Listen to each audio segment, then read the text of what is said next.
السلام علیکم ناظرین، میں ہوں وقار احمد اور آپ دیکھ رہے ہیں نکلے تیری تلاش میں۔ اس دفعہ جو ہم نے ناول منتخب کیا ہے اس سیگمنٹ کے لیے وہ ہے شہر خالی کوچہ خالی۔ شہر خالی کوچہ خالی جو ہے وہ بالکل ایک تازہ تصنیف ہے مستنصر حسین تارڑ صاحب کی، ایک ناول ہے جو کہ ابھی مارکیٹ میں آیا ہے اور یہ کرونا وبا کے پس منظر میں لکھا گیا ہے۔ وباؤں اور جنگوں میں جو ایک ادب ہے وہ کمال ادب جو ہے وہ تخلیق پاتا ہے، اور جو مزاحمتی ادب ہے اس کی اپنی ایک علیحدہ شناخت ہوتی ہے۔ وباؤں اور جنگوں میں ایک تخلیق کار معاشرتی رویوں کو کیسے دیکھتا ہے، اور پھر سب سے جو اہم ترین بات ہے کہ جب ہم ماضی کی طرف دیکھتے ہیں بہت ساری وبائیں، بہت ساری جنگوں میں جو ہمیں بہترین رپورٹ ملتی ہے وہ اس وقت کا ناول جو ہے، اس وقت کے تخلیق کار نے جو خوبصورت افسانوں کی شکل میں جو کچھ لکھا ہے تو وہ ایکچولی صحیح رپورٹ ہوتا ہے۔ تو آج جو کرونا وبا ہر طرف پوری دنیا میں پھیلی ہوئی ہے، اس حوالے سے تارڑ صاحب کا جو ناول ہے شہر خالی کوچہ خالی، جس میں وہ کہتے ہیں کہ یہ محبت کرنے کے دن نہ تھے، یہ محبت مؤخر کرنے کے دن تھے، یہ تنہائیوں کے دن تھے۔ تو تارڑ صاحب پہلا سوال یہ ہے، کرونا وبا آئی، ہر طرف میڈیا میں خبریں ہی خبریں تھیں، سازشی نظریات جو تھے وہ بڑے عروج پہ تھے، کیا کسی خاص خبر نے، کسی خاص واقعہ نے، کسی خاص بات نے تحریک دی کہ آپ کو اس وبا کے پس منظر میں ایک ناول لکھنا چاہیے؟ اس کی چنگاری جو ہے وہ انہی دنوں پھوٹی۔ آپ جانتے ہیں کہ جو پچھلی لہر آئی تھی اس میں ہم بہت زیادہ احتیاط پسند جی تھے، بالکل، اور انفارچونیٹلی اب شاید ہمیں عادت ہو گئی ہے، ہیومن نیچر ہے کہ وہ اتنی پابندیاں برداشت نہیں کر سکتی اور وہ رسک لے لیتی ہے کہ دیکھا جائے گا جو بھی ہوگا۔ تو وہ کیفیت آج کل جس طرح کہ آپ دیکھ ہی رہے ہیں ہر ایک کے اوپر وہی کیفیت ہے، وہ کچھ زیادہ سیریسلی نہیں لے رہے۔ تو ان دنوں میں کوارنٹین کر دیا گیا تھا اپنے اسٹڈی میں۔ بچے چھوٹے بڑے جو بھی آتے تھے وہ کونیوں کے ساتھ سلام دعا کر کے دور سے چلے جاتے تھے، اور ایک ڈسٹنس ہو گیا تھا between me and my family, ٹھیک ہے، اور میں وہاں بیٹھا سوچتا رہتا تھا، پڑھتا رہتا تھا، ظاہر ہے۔ تو انہی دنوں میں نے نوٹ کیا کہ میری اسٹڈی کے آگے ایک چھوٹا سا لان ہے اور اس سے آگے چار دیواری ہے گھر کی، جس کو آپ منڈیر کہہ لیں، وہ خالی پڑی رہتی تھی۔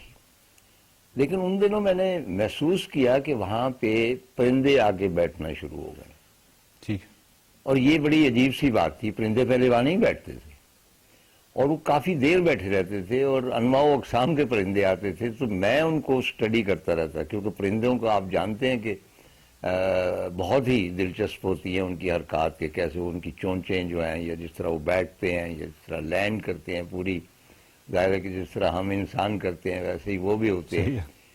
تو میرے ذہن میں یہ خیال آیا کہ یہ پرندے آ کہاں سے گئے اتنے، ٹھیک، اور یہاں پہ آ کیوں بیٹھتے ہیں۔ تو مجھے احساس ہوا کہ وہ جو دن تھے وہ میرا خیال ہے کہ ہمارے شہر کی تاریخ میں کبھی بھی اتنا سناٹا اور اتنی خاموشی کبھی نہیں ہوئی۔ درست، جب ہم غور کرتے ہیں تو آوازیں، ہم تو we get use to the sounds, وہ سارا کچھ، اور ہمیں احساس نہیں ہوتا کہ ہم کتنے بے پناہ شور کے اندر ایک زندگی گزار رہے ہیں۔ یہ جو تجربے سے میں گزر رہا ہوں، اور یہ بڑا یونیک تجربہ ہے۔ وقار، پوری دنیا میں وبائیں تو آتی رہتی ہیں، یہ ایک ایسی وبا تھی، یعنی انسانی تہذیب میں پہلی مرتبہ ایک ایسی وبا جس نے پوری انسانی تہذیب کو اپنی لپیٹ میں لیا، بالکل ٹھیک، افریقہ سے لے کے امریکہ سے لے کے ایشیا، مطلب ہے کہ انٹرنیشنل جو ٹھیک ہے، آپ سمجھتے ہیں۔ تو یہ میرا خیال ہے کہ ہماری زندگیوں میں، کم از کم ایک رائٹر کی زندگی میں، یہ ایک بہت ہی یونیک ایکسپیرینس ہے، اینڈ آئی فیلٹ کہ اسے بیان کرنا چاہیے، تو میں نے وہ بیان کر دیا۔ ناول کو پڑھ کر احساس ہوتا ہے کہ تنہائی بذات خود ایک بڑا جاندار کردار ہے اس ناول کا۔ تارڑ صاحب، جو تنہائی ہے وہ مطلب ایک نعمت ہے انسان کو اپنے اندر جھانکنے کا، اپنے اندر سننے کا کم از کم، اور اشیاء دنیا جو اس کے ارد گرد ہیں ان کو بڑی تفصیل سے دیکھنے کا ایک موقع میسر آ جاتا ہے۔ مطلب یہ جو تنہائی ہے، کیا یہ تخلیقی قوت جو ہے اس کو بڑھاتی ہے کسی بھی تخلیق کار کو اگر اس کو تنہائی میسر آ جائے؟ میں نے پہلے بھی کہیں عرض کیا کہ ایک دفعہ عبداللہ حسین سے میں نے کہا، کیونکہ وہ بڑا عرصہ باہر رہے، جی، تو میں نے کہا عبداللہ وہاں پہ تنہائی بہت ہوتی ہے، وہ جو ہے بوڑھے وہ مر جاتے ہیں فلیٹوں میں، کسی کو پتہ نہیں چلتا، اور کوئی ایک دوسرے سے بات نہیں زیادہ کرتا جس طرح یہاں پہ گفتگو ہوتی ہے۔ تو اس نے بڑی پتے کی ایک بات کہی تھی. انہوں نے کہا کہ بھئی یورپ کی جتنی ترقی ہے سائنٹیفک بھی اور باقی بھی، وہ تنہائی، اسی تنہائی کی بدولت ہے. وہ جو انڈیویجویلٹی ہے، کیونکہ انسان جب باتیں کر رہا ہے، بازار میں گھوم رہا ہے، دوستوں سے بات کر رہا ہے، تو وہ کچھ لرن نہیں کر رہا، وہ بات کر رہا ہے. ٹھیک. لیکن جب وہ تنہا بیٹھا ہوا ہے تو کوئی نہ کوئی خیال، اچھا یا برا، وہ ذہن کے مطابق ہے کہ اس کی اپج کیا ہے، وہ اس میں وہ آتا رہتا ہے. اور وہ جو خیالات آتے ہیں ان میں اپنی ایک ڈیولپمنٹ جو ہوتی ہے، جس طرح ارتقاء ہوتا ہے انسان کا یا باقی جانوروں کا، اسی طرح خیال کا بھی ارتقاء تب ہوتا ہے جب ارد گرد تنہائی ہو اور سناٹا ہو. ہم دیکھتے ہیں کہ 5,000 یا 10,000 سال کی جو بھی نون ہسٹری ہے، اس کے اندر جو وبائیں آئیں اور اس دوران جو تخلیق کار تھے، جو ادیب تھا، جو دانشور تھا، وہ لکھ رہا تھا. اور ایون پچھلی صدی میں بہت کچھ لکھا گیا.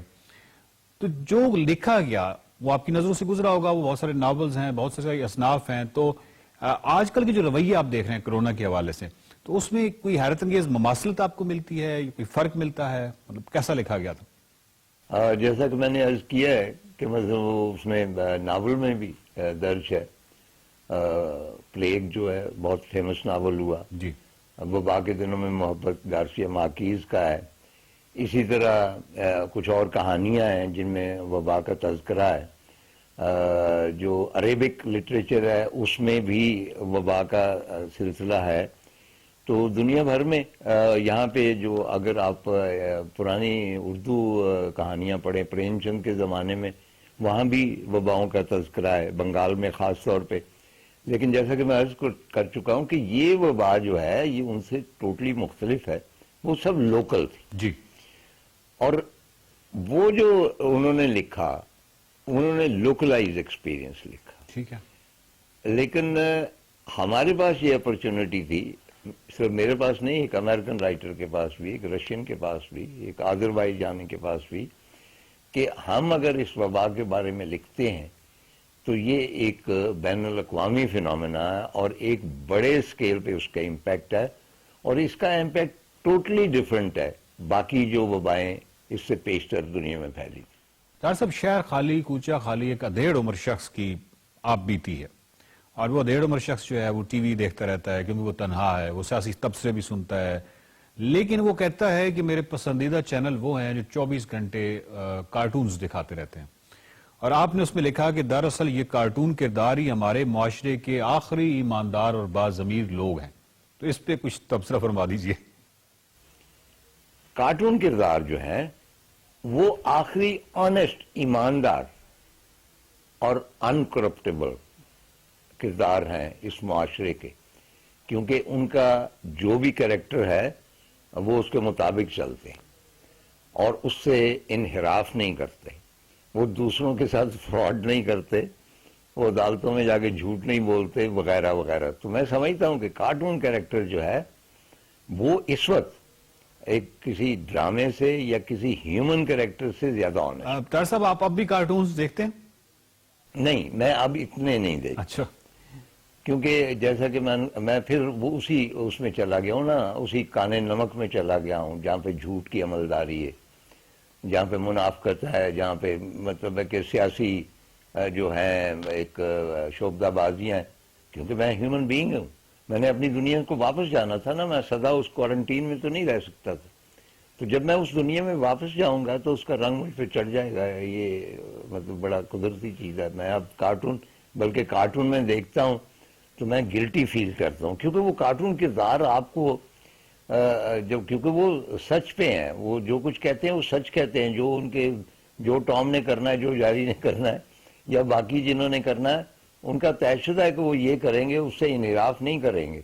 چنانچہ وہ اب مجھے اچھے نہیں لگتے، وہ مجھے تھوڑا سا مجرم محسوس کرواتے ہیں. ڈاکٹر صاحب، یہ بتائیے کہ آپ نے ایک دفعہ بتایا تھا کہ آپ اینیمیٹڈ موویز بہت شوق سے دیکھتے ہیں. وہ کہ اب یہ شہر خالی کوچہ خالی کے حوالے سے سوال ہی، مطلب ویسے ہی بیچ میں سوال آ گیا کہ آپ اینیمیٹڈ موویز تو شوق سے دیکھتے ہیں نا؟ ہاں، نہیں، وہ اینیمیٹڈ موویز جو ہیں ان میں بھی اگین وہ جو ہے آزادی جو ہے، کیونکہ مجھے پرندے پسند ہیں، جانور پسند ہیں، اور مجھے کہنا نہیں چاہیے کہ میں ان کو زیادہ سپیریئر سمجھتا ہوں.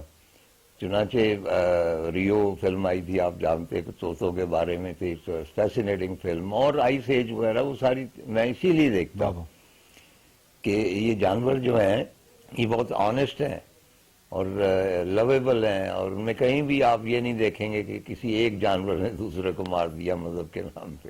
ڈاکٹر صاحب، آپ کی اس ناول میں بھی پرندوں کے غول اتر آئے ہیں، اور اس میں ایک اہم ترین کردار جو ہے وہ فاختہ کا ہے. سوال یہ ہے کہ جو فاختہ کا کردار ہے، کیا جب آپ تانے بانے بن رہے تھے، خد و خال پہلے سے یہ تھا جب آپ ناول کا سوچ رہے تھے، یا جب ناول لکھنے کے دوران آپ کے ذہن میں آیا کہ یہ فاختہ کا کردار بیچ میں ڈالنا چاہیے، جو کہ بڑا خوبصورت کردار ہے؟ ایکچولی وقار، جب میرے ذہن میں آیا کہ مجھے یہ تجربات جو ہیں یہ بہت یونیک ہے، یعنی میں بیٹھا ہوا ہوں اور میرا خیال تقریباً 1 ماہ تک کوارنٹین میں آلموسٹ رہا ہوں.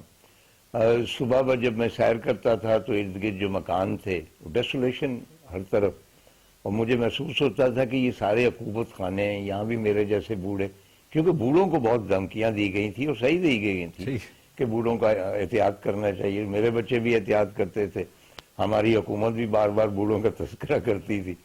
تو ظاہر ہے میں اس سے خوفزدہ. کیا سوال آپ نے پوچھا تھا؟ فاختہ کے بارے میں. ہاں، تو جب میرے ذہن میں وہ ایک پیٹرن بننا شروع ہو گیا ایک ناول کا، وبا کے ان دنوں کے حوالے سے، تو آپ اس کا نیریٹو نہیں تھا یہ، کیونکہ میں بیانیہ نہیں لکھنا چاہتا تھا کہ اس بوڑھے کے ساتھ کیا ہوا. ناول کی کچھ ریکوائرمنٹس ہوتی ہیں، اور ان ریکوائرمنٹس میں ایک ورائٹی ہوتی ہے، ایک مختلف کریکٹر ہوتے ہیں، اور اس میں کوئی بھی کریکٹر نہیں، کسی کریکٹر کا نام نہیں ہے. چنانچہ اس کو لکھنا عام ناول سے بہت زیادہ مشکل تھا. تو اس میں کوئی نہ کوئی ایسا اینگل مجھے چاہیے تھا جو اس ناول کی اس بیانیے کو، جو فکشنل جو ٹروتھ ہے، بے یقینی جو ہوتی ہے، فکشن اس کو معلق کر دیتی، سسپینشن آف ڈسبلیف. تو سسپینشن آف ڈسبلیف کے لیے مجھے کوئی نہ کوئی اور اس کا اینگل چاہیے. اور میرے ذہن میں یکدم وہ فاختہ آئی، کیونکہ آپ جانتے ہیں کہ بھئی فاختہ کو اڑایا حضرت نوح علیہ السلام نے کہ جاؤ خشکی تلاش کرو، اور وہ فاختہ وہاں سے اڑی. اب وہ آہستہ آہستہ وہ اتنا گرو کر گیا فاختہ کا کردار کہ اس کے بغیر یہ ناول مکمل نہیں ہو سکتا. وہ بہت سی کلفتوں میں سے گزرتی ہے اور بہت تھک جاتی ہے اور بہت مایوس ہو جاتی ہے، اور اس کے باوجود وہ ہمت اس لیے نہیں ہارتی کہ مجھے جس بڑی کشتی والے نے جو حضرت نوح علیہ السلام کی طرف اشارہ ہے، اس نے اپنے رب کی طرف سے، جو کہ میرا رب بھی ہے، یہ مجھے ایک سونپا ہے کردار کہ مجھے زندگی تلاش کرنی ہے، تو میں زندگی تلاش کر لوں. شہر خالی کوچہ خالی کا دوسرا حصہ دیکھیے اگلے سوموار کو صرف ایکسپریسو میں.